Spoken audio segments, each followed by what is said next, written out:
আজকে অনেক সুন্দর করে সাজলাম একটা সুন্দর মনের মানুষের আশায়। জীবনে পথ চলতে গেলে একটা সুন্দর মনের মানুষের খুবই দরকার। মানুষটা যদি সুন্দর হয় তো পথ চলতে অনেক সুবিধা হয়। এমন কিছু নাই যে আমার দায়িত্বটা নেবে, যে আমাকে। সালাম আলাইকুম আপু, ওয়ালাইকুম আসসালাম। কেমন আছেন? আলহামদুলিল্লাহ, অনেক ভালো আছি। আমাদের এখানে কেন এসেছেন? বিয়ের জন্য। বিয়ের জন্য এসেছেন তাই না? আজকে তো অনেক সুন্দর করে সেজেছেন, কেন সেজেছেন? একটা ভালো মনের মানুষের জন্য। একটা ভালো মনের মানুষের জন্য তাই না? হুম। কেমন মনের মানুষ চান?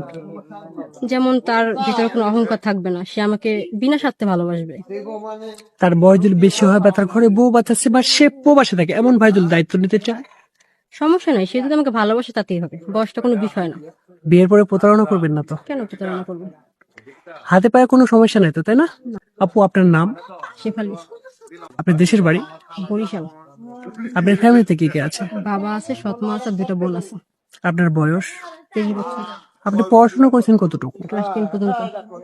আপু আপনার হাতে পায়ে কোনো সমস্যা নেই তো তাই না? কোনো সমস্যা নেই। আচ্ছা, একটু হেঁটে আসবেন, একটু হেঁটে আসেন।